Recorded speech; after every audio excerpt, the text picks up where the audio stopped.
नमस्कार दोस्तों। कहानियों की श्रृंखला में आज सुनिए सुब्रा वार्ष्णेय द्वारा लिखी कहानी परफेक्ट। खिड़की पर खड़ी तुलिका बहुत देर से देख रही थी कि समुद्र की लहरें समुद्र से ही लड़कर आगे जाकर वापस उसमें ही मिल रही हैं। मानो सीमा में बंधी हुई लहरें सागर से निकलने को आतुर थीं, पर वापस सागर में ही मिल जाना उनकी नियति थी। उसी प्रकार तुलिका के मन में भाव उसके मस्तिष्क से लड़कर बाहर नहीं आ पा रहे थे, वहीं पछाड़े खा रहे थे। इस तरह लहरों को निहारने के उसके जुनून ने ही उसको सी फेसिंग अपार्टमेंट लेने को प्रतिबद्ध कर दिया था। अपनी धनराशि का बड़ा हिस्सा उसने इसी को पूरा करने में लगा दिया और आज वही लहरें जैसे उसका मुंह चिढ़ा रही थी। जिंदगी में सब कुछ कितना परफेक्ट चल रहा था जब तक उसने डॉक्टर दिव्या के क्लिनिक पर विजिट नहीं की थी। वहाँ से लौटने के बाद उसका मस्तिष्क अपने ही बुने विचारों से मुक्त नहीं हो पा रहा था। प्लान्ड प्रेगनेंसी के बाद रेगुलर चेकअप के दौरान जब डॉक्टर दिव्या ने कहा कि बच्चे की ग्रोथ जानने के लिए सोनोग्राफी करानी होगी, तब वह व्योम के साथ सोनोग्राफी की रिपोर्ट लेकर डॉक्टर दिव्या के क्लिनिक पर पहुंची थी। आज दिव्या ने जो कहा था वह कल से आज तक उसके कानों में गूंज रहा था। Tulika, your baby is showing some symptoms of Down syndrome. मैं श्योर तो नहीं, पर ग्रोथ बहुत पुअर है। बच्चे का फ्यूचर डाउटफुल है। दिव्या के स्वर में चिंता साफ झलक रही थी। Down syndrome? You mean abnormal baby? Divya की बात काटती हुई व्योम की आवाज़ ने पूछा। दिव्या ने कहा, पूरी तरह से एबनॉर्मल नहीं, पर बच्चा शारीरिक रूप या मानसिक रूप से बहुत कमज़ोर हो सकता है। ग्रोथ बहुत स्लो रहेगी या शायद ग्रोथ ही ना हो। सल्यूशन क्या है? व्योम ने अधीर होकर पूछा था। You may abort this baby. आप बच्चे से मुक्ति पा सकते हैं। कानून भी इसकी इजाज़त देता है, डॉक्टर दिव्या ने स्पष्ट शब्दों में कहा था। तुलिका निशब्द दोनों की बातें सुन रही थी।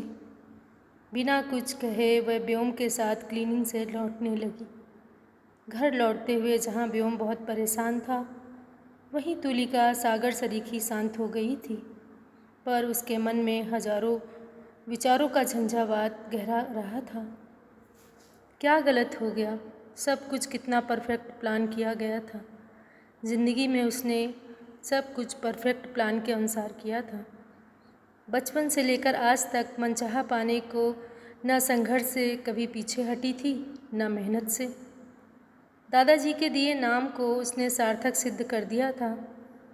अपनी मेहनत से जीवन की पुस्तक की तरह तरह के रंगों से सजाती चली आ रही थी। वह बचपन से जो सदैव आगे रहने की इच्छा थी, वह परफेक्ट बनने के जुनून में कब बदल गई उसे पता ही ना चला।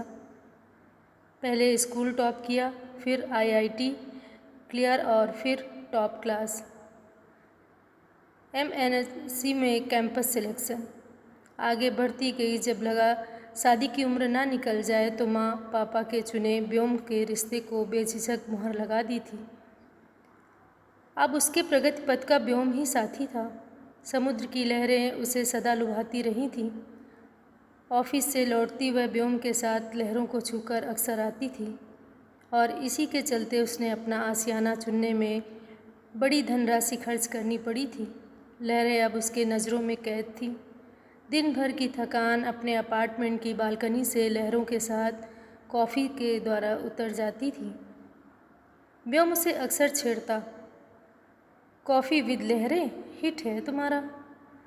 सब कुछ चल रहा था परफेक्ट, बहुत परफेक्ट, जब तक एक दिन ऑफिस से लौटते हुए कार से बाहर दिखते एक छोटे बच्चे ने उसे अपनी ओर आकर्षित नहीं किया।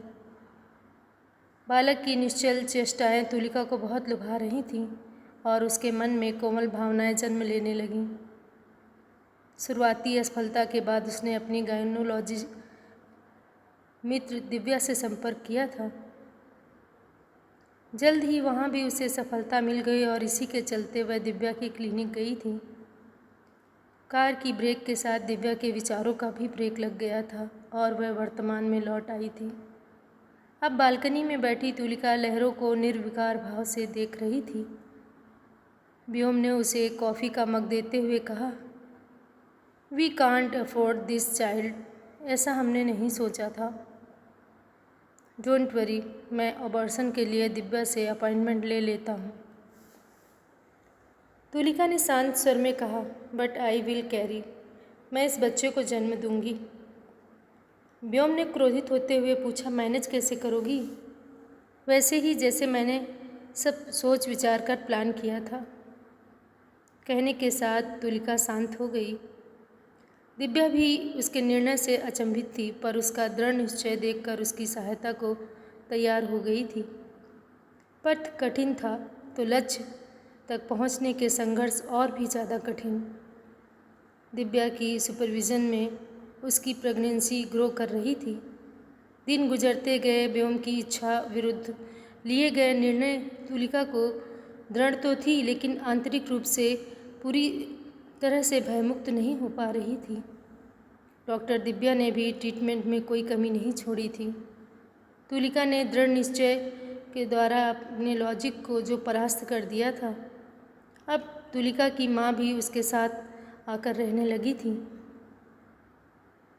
उन्हें भय था, पर वह सदैव अपनी बेटी की तरफ से रजामंदी में ही रजामंद दिखाई पड़ती थी।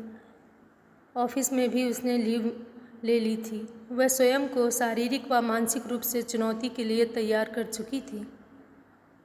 नियत समय पर उसने एक बेटे को जन्म दिया। बेहद कमज़ोर पर शारीरिक रूप से पूर्ण बच्चे को देखकर तुलिका को थोड़ा संतोष हुआ, पर परीक्षा अभी बाकी थी। बेटे को तुलिका ने आरव नाम दिया था। आरव बढ़ने लगा, पर उसका विकास सामान्य से थोड़ा पीछे था। तुलिका ने उसकी देखभाल के लिए अपनी छुट्टियां और बढ़ा दी थी। आरव अपने विकास की नियत पर समय के पीछे था और अक्सर अपने कम प्रतिरोधक क्षमता के कारण बीमार पड़ जाता था। अपनी उम्र के बच्चों की तरह रिस्पॉन्स भी शो नहीं कर सकता था। इसी के चलते व्योम हमेशा चिड़चिड़ाता रहता था। व्योम के व्यवहार को देखकर तुलिका ज़्यादा विरोध नहीं करती थी, क्योंकि वह जानती थी कि यह निर्णय उसका स्वयं का है, तो इस स्थिति में उसे स्वयं ही निकलना भी पड़ेगा। तुलिका की बहुत अच्छी देखभाल से आरव अब धीरे धीरे बड़ा तो हो रहा था, पर 2 वर्ष तक होने पर भी अभी उसकी बोलने की शक्ति नहीं उदित हुई थी। माँ अब तुलिका के साथ ही रहती थी। तुलिका ने अपना ऑफिस फिर से ज्वाइन कर लिया था, पर वह नियत समय पर घर लौट आती थी। घर लौटकर आरव को वह लेकर बैठ जाती और धीरे धीरे सब समझाती। वह उससे लगातार बोलती थी और बदले में आरव उसे केवल टुकुर टुकुर देखता था। कभी कभी तो लगता कि उसका विश्वास डगमगा जाएगा, पर वह दोबारा नई ऊर्जा के साथ आरव को सिखाने में लग जाती। एक दिन व्यस्तता के चलते वह बहुत थक गई थी और ऑफिस से आकर आरव को सोता हुआ देखकर अपनी कॉफ़ी बनाकर बालकनी में आकर बैठ गई। आंखें मूंदकर वह अपनी अब तक के जीवन का विश्लेषण कर रही थी कि क्या वाकई उसने लाइफ परफेक्ट है या परफेक्ट लाइफ उसने जी है। तभी उसे अपने हाथों पर नन्हे आरव के हाथों का स्पर्श महसूस हुआ। आरव ने मम्मा कहने के साथ ही उसके अपनी आंखें खोल दी।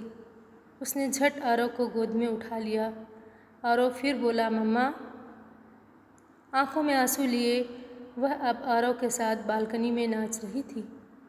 लहरें अब बहुत तेज से उठने लगी थी, जैसे कह रही हो, हाँ सब कुछ परफेक्ट ही तो है। तो ये थी एक छोटी सी कहानी। आपको कैसी लगी? यदि हमारे द्वारा सुनाई गई कहानियाँ आपको पसंद आती हैं तो लाइक करें, शेयर करें और सब्सक्राइब करें।